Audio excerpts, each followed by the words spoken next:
Hoje o Dia D traz um tema bastante delicado a respeito de uma situação inevitável na nossa vida. E por que abordar esse tema?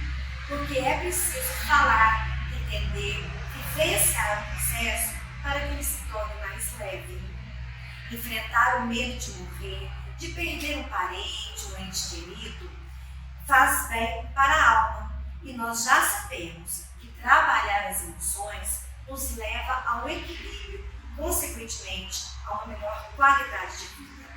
Vamos falar sobre a morte, sobre o luto, vamos começar a quebrar alguns tabus. E o nosso convidado é o psicólogo Jorge Augusto Marinho de Lima.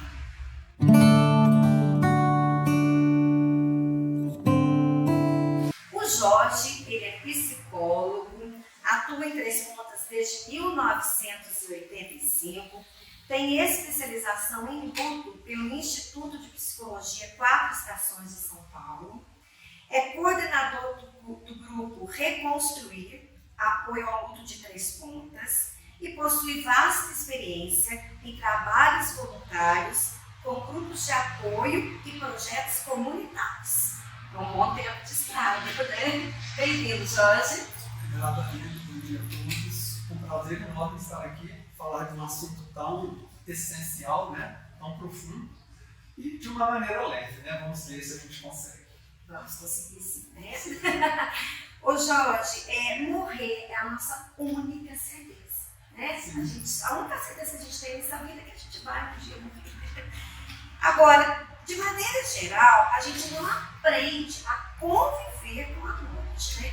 Esse fato traz prejuízos ou dano para a nossa saúde mental. Tudo aquilo que a gente nega não some, vai para algum lugar. Né? Igual quando a gente coloca uma boia na piscina, no fundo da piscina, a gente fica segurando a boia lá com os pés. Ela tende a voltar à superfície. Então aquilo que a gente nega vai lá para os nossos porões da mente e com tendência a emergir. Então quando a gente nega esse assunto, ele fica exercendo uma pressão de baixo para cima para vir à tona para a gente elaborar, porque é uma coisa natural. Então, essa negação é um mecanismo de defesa que a gente cria, de defesa entre aspas, porque acaba que não defende a gente. E tem um preço, né? Gasta uma energia. Então a gente fica cansado, um belo dia a gente tem uma crise de choro, não sabe por quê, né? Por exemplo. Então a gente precisa de ter essa coragem, né? De enfrentar esse tabu, essa coisa que a gente não quer muito nem falar. Né? E assim, a gente liga muito a questão de emoção, né? Porque mexe com as nossas emoções. E a gente associa muito a questão de emoção também com doenças físicas. Essa questão, esse medo de morrer, de perder alguém, a própria questão do luto, se a gente não vive ele, né, da maneira, digamos assim, mais adequada, isso traz doenças físicas também. A gente pode desenvolver? Com certeza. Eu acho que a gente deveria ampliar o conceito de saúde, não só para a saúde mental e física, porque dizem, né, que o corpo são, mente sã, corpo são. E eu acrescento o terceiro elemento, que é a alma. Então, o corpo, mente e a alma sãos, um ser humano são. A gente precisa de ampliar, pelo menos eu dentro da abordagem que eu trabalho, também para o lado espiritual. Eu acho que essa integração desses três níveis que realmente vai trazer para a gente de saúde mental uma prevenção dessas doenças. Na minha experiência com o luto, eu perguntava para as pessoas, mas como que você aguentou essa coisa tão insuportável? A maioria delas dizia assim, pela minha fé. Então a fé tem a ver com a saúde mental também. E além da saúde física, claro, o que a gente deve fazer para ter bons hábitos, né, de saúde. Prática, né? Na prática. Como é que a gente lida com essa questão de o medo? Vamos começar pelo medo. O medo de morrer, o medo da morte. Vamos pensar assim, Ale, qual que é o contrário de medo? Coragem. Como é que a gente vai ter coragem com um assunto desse? Eu costumo dizer o seguinte, tudo começa pelo interesse. Para você ter coragem, primeiro você tem que interessar. Interessar é a coisa mais simples do mundo. Hoje nós estamos falando aqui desse assunto. Vocês que estão ouvindo vão fazer o que depois com isso? Vão continuar a vida, né? Ou vão pegar um livro para ler no site que eu vou indicar, ou vão continuar interessados no assunto para poder combater um pouco esse medo. Então vai depender da opção de cada um.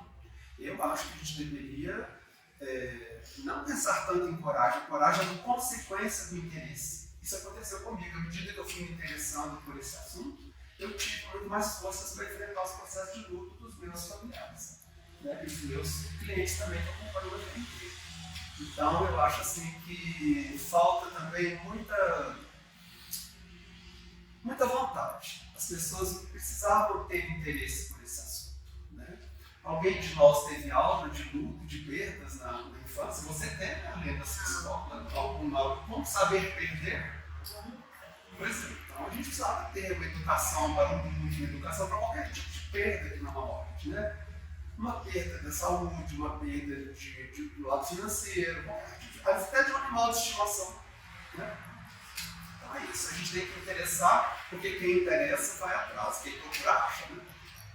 Jorge, conhecer, né? Seria o primeiro passo, nessa, como você dizia, ter a coragem, conhecer o processo. Agora, vivenciar, né? A gente às vezes vê que algumas pessoas, entre aspas, elas são às vezes até podadas, cobradas, porque estão vivenciando um momento de luto. É importante, o luto é para ser vivenciado. O luto ou toda situação negativa, uma doença qualquer, uma gripe, por exemplo, o organismo precisa que você deitar, ficar quieto um pouco, desacelerar. Então, os sintomas são sinais inteligentes do organismo. Então, o luto, ele é inteligente. É para a gente aprender a lidar com perdas. É claro que a gente, muitas vezes, só se abre para isso pela dor na hora que acontece realmente, né? Ninguém previne uma coisa dessa. Espera acontecer para depois tomar um iniciativa. Então, eu acho que a gente precisaria, vamos dizer assim, despertar deste sonho profundo, né? Hoje eu gostaria de falar um pouco também de ilusão, porque existe uma ilusão de imortalidade. A gente está vivo como se fosse viver para sempre. Então, eu acho que a gente tem que meio que dar uma chacoalhada assim e acordar essa ilusão, sabe? Porque a morte está sempre nos rondando. No ano passado eu tive uma experiência pessoal muito próxima, recebi o diagnóstico de câncer de próstata, e o médico simplesmente chegou para mim e falou assim: você prefere quimio e rádio ou você prefere uma cirurgia? Tipo assim, né? A gente recebeu um diagnóstico desse, quando a morte bate na porta da casa da gente bem pertinho, aí a gente vê como que as coisas são, né?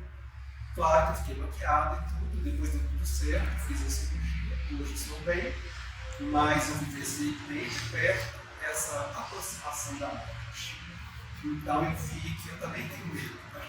Teoria é uma coisa e prática é outra, né, gente? Então, na hora que a gente recebe o diagnóstico desse, a gente vê que a gente não está tão preparado assim.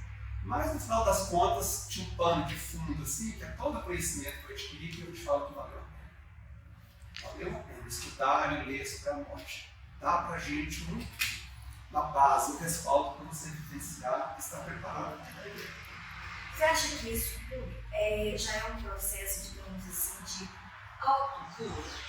Entender, buscar informação, tentar levar isso como um processo realmente natural da nossa vida, a gente já vai se autocurando, digamos assim? Essa questão da autocura é fundamental você ficar nesse ponto, porque eu acho que a gente está delegando a nossa cura tanto dos profissionais e para outras coisas fora, né?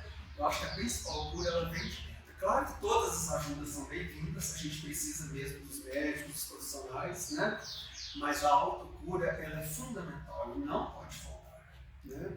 Eu conheço pessoas que buscam excessivamente uma ajuda fora e não buscam dentro, acaba que fica sempre faltando, né? Então, elaborar o processo de luto, ou enfrentar isso, ter coragem para isso, é uma cura, uma libertação muito grande, né? À medida que você vai mexendo com o assunto, aquilo vai te tornando mais leve naturalmente. Jorge, todas as pessoas em situação de luto precisam de ajuda. Então, Marlene, essa questão de precisar de ajuda é muito relativa. Eu preciso dizer o seguinte: ajudar quem quer e quem pede ajuda, porque é muito difícil ajudar nessa área, nossa, é muito difícil ajudar quem não quer. Às vezes a pessoa, ela realmente precisa, ela sofre, faz os outros sofrerem, mas ela está muito dura, muito fechada. Eu sugiro nesses casos que quem esteja em volta procure ajuda. Bem direta, porque senão acaba todos ficando doentes. Então eu acho que quando uma pessoa é muito resistente à ajuda e a gente vê que ela precisa, ela às vezes está deprimida mesmo, mas não quer ajuda, geralmente essa ajuda não funciona. Tem que esperar o momento dela, o ponto dela de abertura. E às vezes a pessoa só vai saber depois de muito sofrimento, infelizmente é assim. Mas eu sugiro e aprendi que quem está em volta também deve procurar ajuda.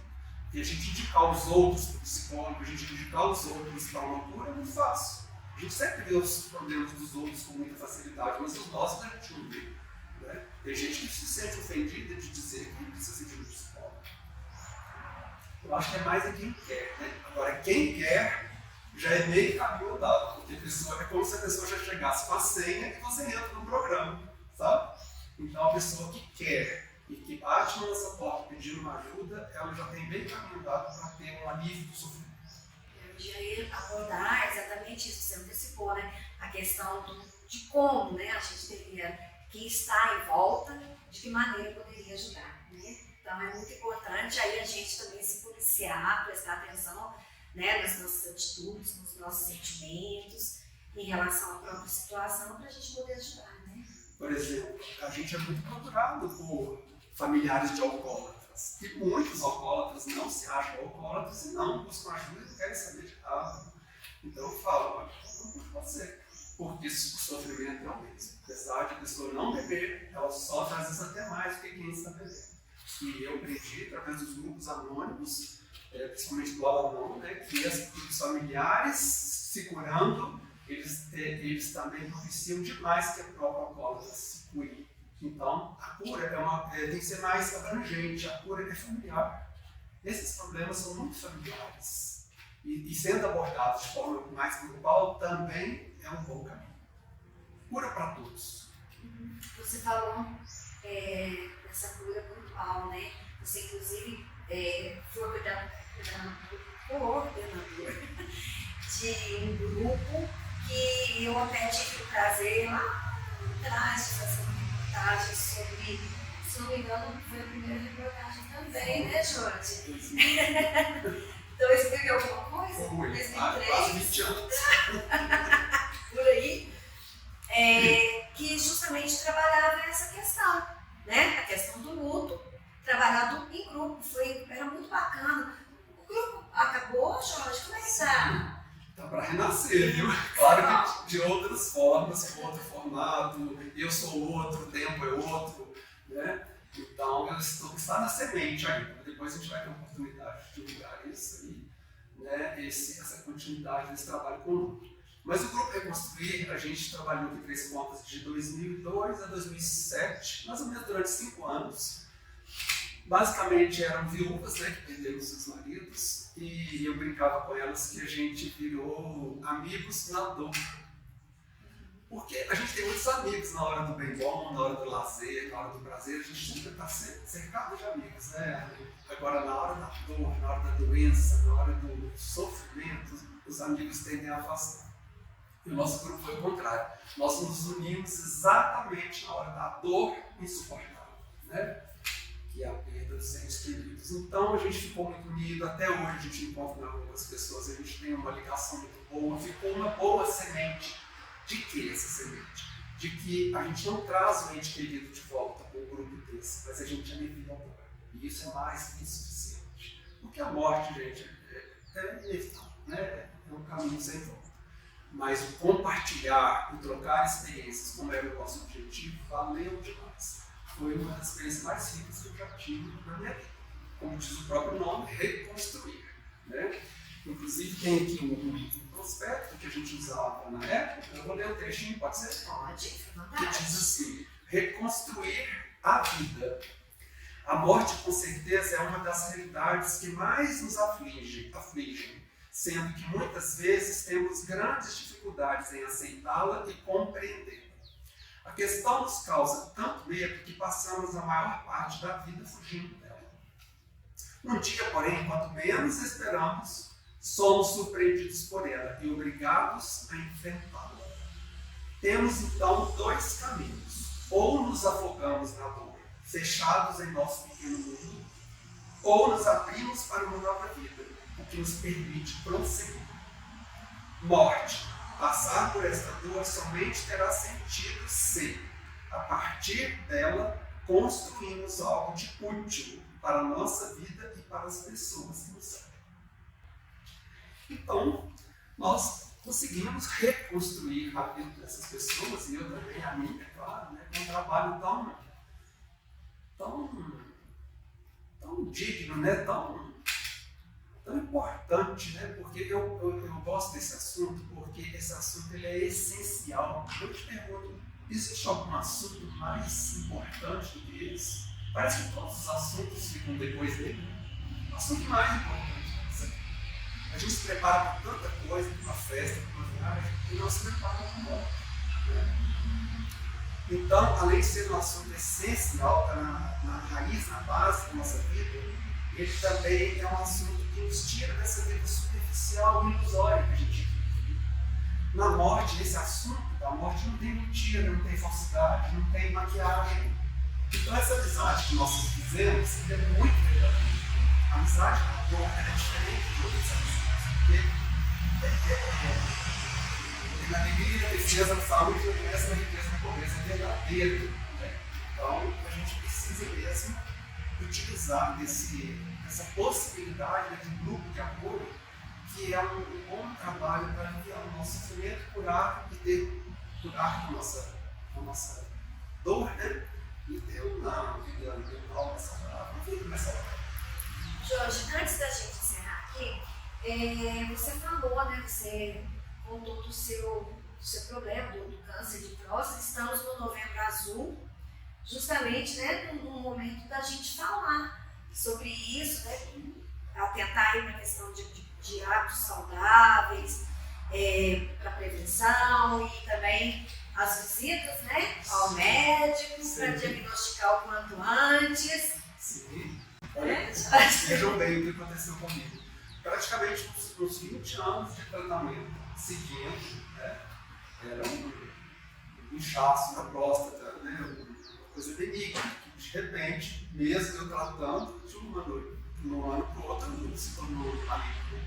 Então, mesmo cuidando, a gente ainda passa por isso. Então, quem não cuida, corre muito mais risco. Então, eu sugiro que todos cuidem. No meu caso, deu tudo muito certo. Parece até que eu fiquei melhor depois, parece que tirou uma coisa ruim de mim, sei lá o que aconteceu, sabe? Mas foi muito bom. Claro que foi muito dolorido, foi muito difícil, mas eu acho que a gente tem que cuidar de todas as nossas saúdes, né? Da saúde física, da saúde mental e da saúde espiritual.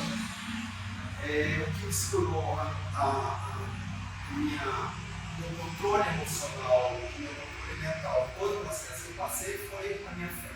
Também posso dizer, como as minhas companheiras da vida, que a fé remove montanhas. Então, eu acho que saúde é o nosso bem mais precioso e a morte, ela nos ajuda, quando ela está mais próxima, a gente valoriza mais. Dizem que a gente só valoriza uma coisa que a gente perde, né? Então, quando a morte bate na sua porta e fala, quase chegando, na mesma hora a gente quer cuidar da gente. Com toda a força, né? Então, vamos cuidar. Né? Não precisa esperar a morte bater na porta. Vamos cuidar hoje, agora. Vamos sair daqui dessa entrevista, desse bate-papo, com outra mentalidade, com outra disposição. De não deixar passar esse assunto, de não fazer de conta que isso não existe. Vamos dizer, despertar para uma nova consciência, que é inclusive uma dica que eu dou do livro Despertar de uma Nova Consciência, porque nós precisamos de mudar a nossa mentalidade, que eu acho que é muito bom. Dicas, né? Você já falou. Sugestões que você deixa aí para quem quiser aí se aprofundar mais nesse nosso tema. Ótimo. Então, é o seguinte, eu trouxe algumas dicas na área da psicologia, E algumas dicas da área mais mística, mais espiritual também, que eu sou assim. Né? Eu procuro unir ciência e fé, porque eu sou assim e eu gosto. Acho que tem tudo a ver a gente unir esses saberes, essas áreas. Na área da psicologia, eu sugiro alguns sites interessantes que eu tenho referência, que eu indico com confiança. Primeiro, é o site do Instituto 4 Estações, em São Paulo, que é onde eu fiz a minha formação. Para vocês terem uma ideia, nesses sites tem lista de filmes, lista de livros, lista de artigos, reuniões, depoimentos. São sites que tem tudo de mão beijada, tudo prontinho, com experiências muito ricas das psicólogas, dos resultados, de vários profissionais, enfim. Eu falo que só não tem que ter interesse mesmo, porque tem tudo para a gente em mãos, se a gente quiser. Então, o Instituto 4 Estações, lá em São Paulo, é uma boa referência e tem um site aqui que eu estou indicando. E outro é o grupo, a rede AP, em Belo Horizonte. AP significa Apoio a Perdas Irreparáveis, que foi fundado pela minha professora de faculdade, a Glaucia, que é psicóloga. E ela perdeu uma filha de 20 anos. Quando ela perdeu essa filha no acidente, foi um baque muito grande, ela e o marido, nessa filha é médico. E eles transformaram o livro deles, chamado Do Luto à Luta.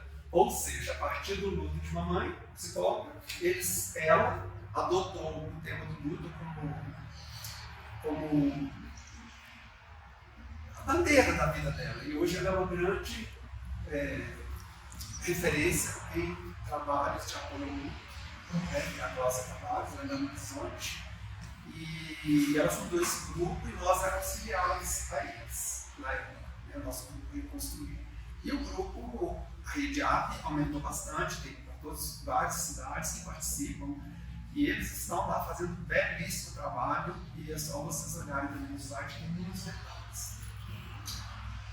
Outro também que muita gente já deve conhecer, é a doutora Ana Cláudia Quintana Arantes, né, que tem o livro A Morte de um Dia que Vale a Pena.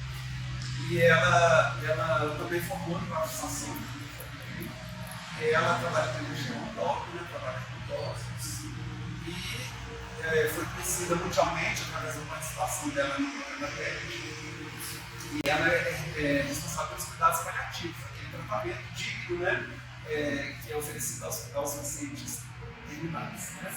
Então, a doutora Ana Cláudia Quintana tem um site chamado Humana Vida, que é muito legal, tem muita coisa boa lá para a gente ir os livros deles também.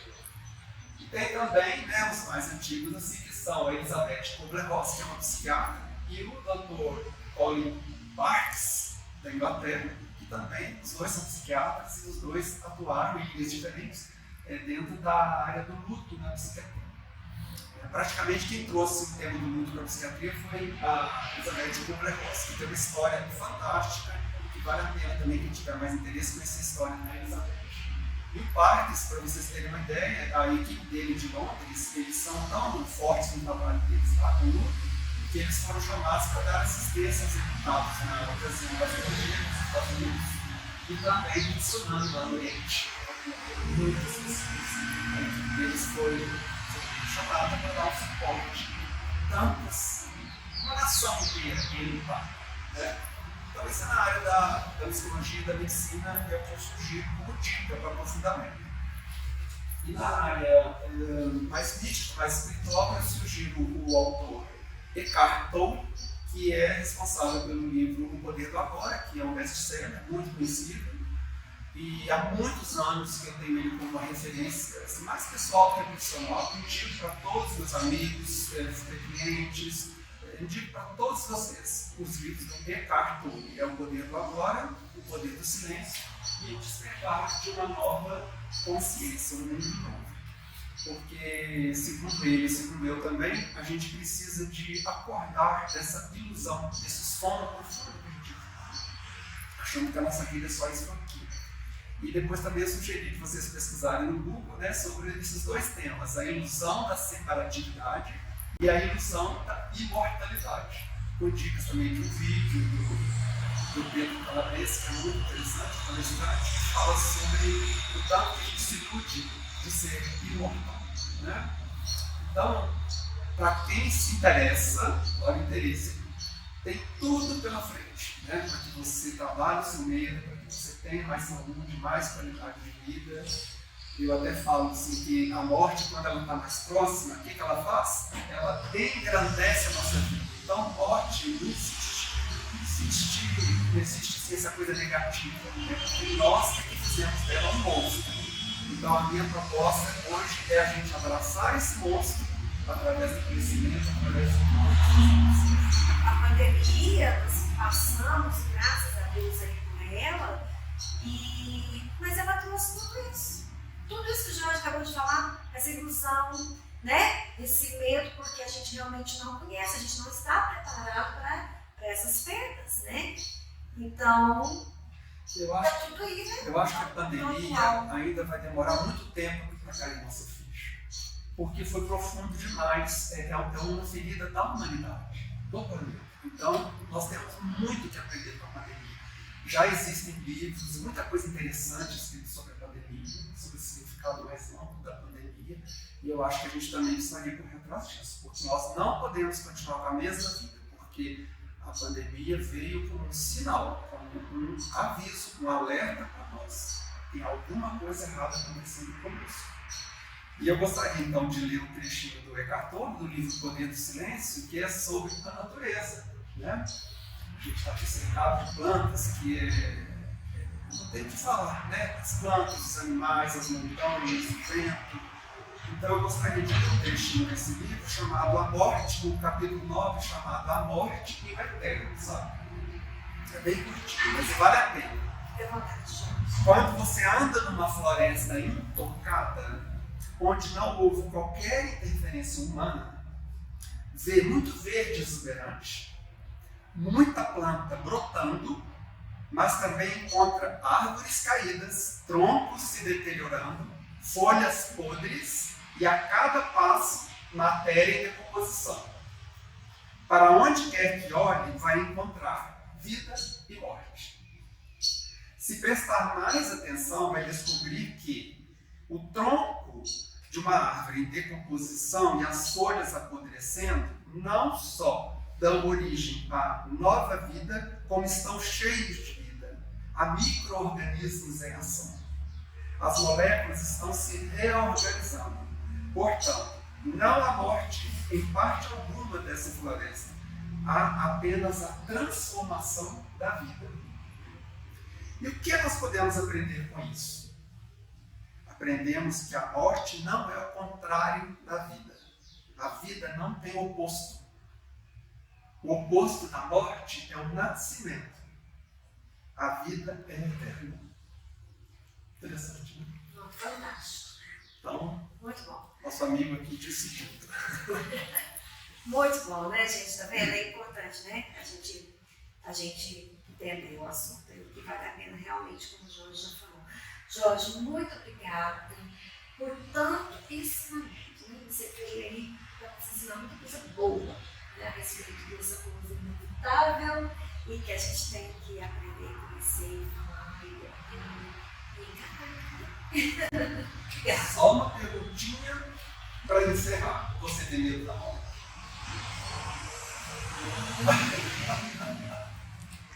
Tenho. Eu também tenho. Achava que não tinha, né? Quando veio o diagnóstico de câncer. Então, gente, até hoje eu tenho medo da morte, mas assim, era desse tamanho, agora é desse. Então tá bom. E é por isso que a gente trouxe esse tema. A gente também quer evoluir, a gente quer equilíbrio, a gente quer ter uma qualidade de vida, trabalhando nas nossas emoções. Muito bem, eu que agradeço.